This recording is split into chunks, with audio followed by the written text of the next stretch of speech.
देखिए अभी मार्केट ने एक करेक्टिव डिप लिया है, right, and overall market correct हुए हैं काफी ज्यादा।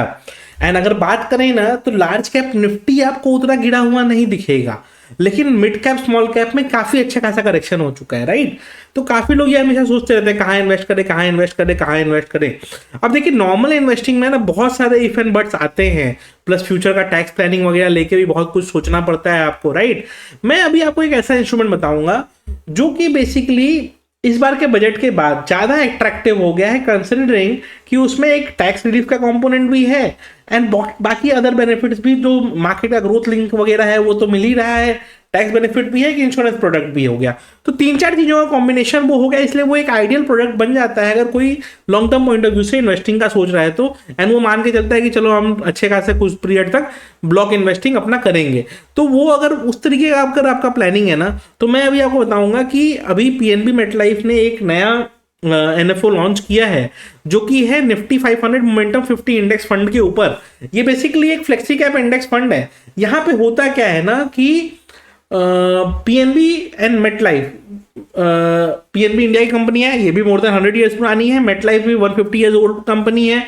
ये दोनों का एक कोलैब है एंड इसका ये लोगों ने एक इंश्योरेंस कंपनी इंडिया बनाई है जो कि लाइफ इंश्योरेंस में एक बहुत बड़ा नाम है, राइट। इन्होंने एक फंड लॉन्च करा है जिसका स्टार्टिंग एनएवी रहेगा ₹10। एंड क्या रहेगा कि ये ना जो निफ्टी 500 मोमेंटम 50 इंडेक्स का जो इन्वेस्टमेंट पैटर्न है उसको ये लोग रेप्लिकेट करेंगे। अब निफ्टी 500 मोमेंटम 50 इंडेक्स करता क्या है, टोटल इंडिया में निफ्टी 500 का मतलब हो गया कि 100 लार्ज कैप स्टॉक्स, मतलब 50 निफ्टी 50 के, 50 निफ्टी नेक्स्ट 50 के, mid cap 150 stocks and small cap 250 stocks, total 500 stocks में से जो 50 in terms of stock market return जो सबसे अच्छा कर रहे होंगे लास्ट 6 मंथ्स में, ये जो सबसे अच्छा कर रहे होंगे इन टर्म्स ऑफ रिटर्न, उसका इंडेक्स ये है बेसिकली।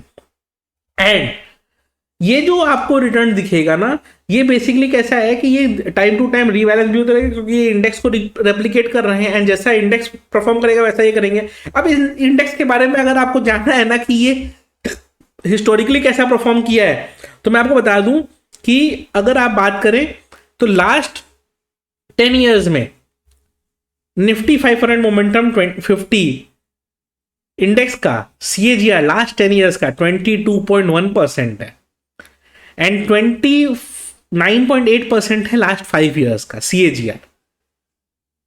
अगर मान लीजिए आज से हमने ये पैसे 10 साल पहले लगाए होते इस इंडेक्स में, तो ये 7.4x होके बैठा होता आज। यानी कि 10 साल पहले किसी ने लगाया है तो वो इतना ऊपर आके बैठा हुआ है।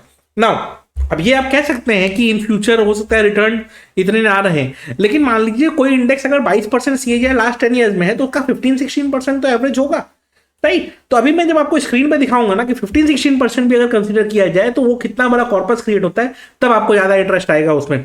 हाउएवर, अच्छा रहा बात कि फंड का, इनके फंड्स का परफॉर्मेंस कैसा रहा है, तो पीएनबी मेटलाइफ का एयूएम अराउंड 50,000 करोड़ का है और इन्होंने ना मार्च 2018 में मिड कैप फंड लॉन्च करा था जिसका एवरेज सीएजीआर आपका 29.7% के आसपास आता है, right. Whereas mid cap index का खुद का रिटर्न उतना ज्यादा नहीं है। तो बहुत सारी चीजें ये लॉन्च करते रहते हैं, प्लस इनके मैक्सिमम फंड्स ना 4 स्टार या 5 स्टार रेटेड है, तो आप समझिए कि फंड्स इनके अच्छे होते हैं। प्लस जैसा मैंने बताया कि ये आपको एक इंश्योरेंस का बेनिफिट भी देता है, तो मार्केट लिंक्स रिटर्न तो मिल रहे हैं, प्लस इंश्योरेंस बेनिफिट भी मिलता है। इंश्योरेंस बेनिफिट कैसे मिलता है कि जब आपने ये फंड ले लिया तो आपका जो भी मंथली प्रीमियम आपने सिलेक्ट किया उसका 120 times of the monthly premium आपको देगा ये लोग ऐसे इंश्योरेंस कवर। तो ये कंपनी आपको एक इंश्योरेंस कवर देगी उस तरीके की, राइट। प्लस क्या है कि ये 2,000 रुपए से भी स्टार्ट आप कर सकते हैं इन्वेस्टिंग। एडिशनल इसमें बेनिफिट क्या है कि मान लीजिए अगर आप ओल्ड टैक्स रेजिम ऑप्ट करते हैं, मैक्सिमम लोग तो अब नहीं करते हैं, लेकिन फिर भी अगर आप करते हैं तो इसमें 80C का टैक्स रिडक्शन मिल जाता है। एंड उससे बड़ा एडवांटेज क्या है कि सेक्शन 10(10)(d) में जब विड्रॉल होगा, अगर आपका premium up to 2.5 lakh per annum है, यानी कि which is approximately 20,000 rupees per month, अगर आपका इतना सेविंग्स है इसमें तो वो टैक्स फ्री होगा जब इसकी विड्रॉल होगा तो। प्लस अगर मान लीजिए पॉलिसी होल्डर का डिमाइस हो जाता है आफ्टर पेइंग 1 प्रीमियम या इमीडिएटली भी, तो 1 प्रीमियम के बाद आपको 120 टाइम्स का जो मैंने बताया इंश्योरेंस का बेनिफिट वो आपको मिल जाता है। एंड मेच्योरिटी पे फंड वैल्यू नॉमिनी को मिलता है। तो उसका काफ़ी सारा बेनिफिट्स आपको मिल जाता है, राइट। मतलब कि अगर इन केस ऑफ डेथ हो जाता है तो वेवर ऑफ प्रीमियम का भी बेनिफिट है। तो इतने सारे बेनिफिट्स हैं, राइट। तो वो चीज़ हो गया। अच्छा, खाली क्या ये इंडियंस कर सकते हैं? नहीं, एनआरआईज भी कर सकते हैं अगर आप नॉन रेसिडेंट इंडियन हैं। और अप्रोक्सीमेटली मान लीजिए 18,000 रुपीज पर मंथ भी अगर आप इन्वेस्ट करते हैं ना, तो 10 ईयर प्लान अगर आप लेते हैं तो 2 करोड़ तक का आपका कॉर्पस क्रिएट हो जाता है at the end of 20 years, और at an expected rate of 15-16%, जिससे ज्यादा ही चल रहा है इंडिया का करंट रेट, राइट। तो ये काफी बेनिफिट है। प्लस क्या है कि अगर आप बात करेंगे ना, तो ये फंड अभी ओपन है, टिल 20th ओपन है, एंड 2,000 रुपीज पर मंथ से स्टार्ट हो सकता है। कैसे लेना है मैं आपको स्क्रीन पे दिखाता हूँ। तो जो लिंक डिस्क्रिप्शन में रहेगा ना, उससे आप जाएंगे स्क्रीन पे तो आपको ये दिखेगा, ठीक है।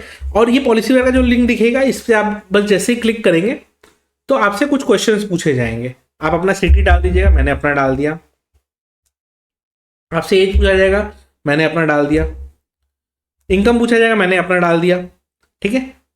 अब क्या है, ये लोगों ने ये पहले ही टैक्स फ्री वगैरह ये सब का बेनिफिट बताना चालू किया, बट ये टॉप पे आपको दिख रहा है। गेट डिटेल्स आपने क्लिक किया, लास्ट 10 ईयर्स का एवरेज सीएजीआर वगैरह जो मैं बता रहा था वो सब आपको दिख रहा है, राइट। सारे बेनिफिट दिख रहे हैं। अगर आपको चाहिए कि इनके पॉलिसी के प्लानर्स आपको क्लियर करके बताएं कॉल करके, तो आप वो भी कर सकते हैं। बट आपने प्रोसीड पे क्लिक करा, प्रोसीड पे आपने क्लिक किया। मान लीजिए हम एग्जांपल देते हैं 10,000 रुपीज पर मंथ का, ठीक है। मंथली आप इन्वेस्ट कर रहे हैं, आप अपने हिसाब से अमाउंट चूज कर लीजिएगा। पे for 10 years, withdraw after 20 years, ये प्लानिंग है, ठीक है। अब इसमें क्या है, अगर आप देखेंगे तो आपको जो मैं बता रहा था 12 लाख का लाइफ कवर, अगर 10,000 रुपीज है तो 120 टाइम्स आपका 12 लाख का लाइफ कवर हो गया। सेक्शन 80C और 10DD का टैक्स बेनिफिट हो गया। प्लस ये पॉलिसी बाजार से मैं क्यों दिखा रहा हूँ, क्योंकि पॉलिसी बाजार क्या है ना, एक प्रीमियम प्लैटिनम पार्टनर है आपका इसका। चूंकि ये प्लैटिनम पार्टनर है तो क्या होता है कि मतलब यहाँ से अगर आप लेते हैं तो it is as equal as directly उनसे लेना, राइट। एंड अगर आप इनसे लेते हैं और ये सब देखिए, तो आप अगर 22.1% अगर कंप्यूटेशन देखें, जो कंप्यूटेशन पे लास्ट 10 ईयर्स पे चल रहा है, तो उससे 2.51 करोड़ का कॉर्पस क्रिएट हो जाता है अगर आपका 10,000 रुपीज पर मंथ इन्वेस्टमेंट है। तो हम मानते हैं कि उतना नहीं भी हो, 16-17 भी होगा तो 1.5-1.6 के आसपास कंप्यूटेशन चला जाएगा, राइट। तो ये काफी अच्छा एक ऑप्शन है आपके लिए, जिसमें आपको एक टैक्स बेनिफिट भी मिल जाता है, एक इंश्योरेंस कवर मिल जाता है, प्लस मार्केट लिंक ग्रोथ भी आपको मिल जाता है। और प्लस गवर्नमेंट ने स्पेसिफिकली इसमें टैक्स बेनिफिट इसको करके रखा है कि अप टू 2.5 लाख तक का अगर इन्वेस्टमेंट है तो ये, तो इससे क्या होता है कि इन्वेस्टमेंट की हैबिट भी ग्रो हो रही है, लोग इंश्योर्ड भी रह रहे हैं, प्लस सेविंग्स का पैसा से मार्केट में भी इन्वेस्टमेंट हो रहा है। तो मार्केट लिंक ग्रोथ भी मिल गया, इंश्योरेंस कवर भी मिल गया, प्लस एक सेंस ऑफ सिक्योरिटी भी मिल गया, प्लस वेवर ऑफ प्रीमियम वगैरह मैंने जो बताया कि डेथ के केस में वेवर ऑफ प्रीमियम भी होता है, तो वो सबका भी बेनिफिट है। प्लस डाइवर्सिफिकेशन भी हो जा रहा है पोर्टफोलियो का। तो काफी सारे बेनिफिट्स हैं। आप इसका लिंक डिस्क्रिप्शन में आएगा, चेक जरूर कर लीजिएगा, एंड इंटरेस्ट हो तो इन्वेस्टिंग स्टार्ट भी कर दीजिएगा।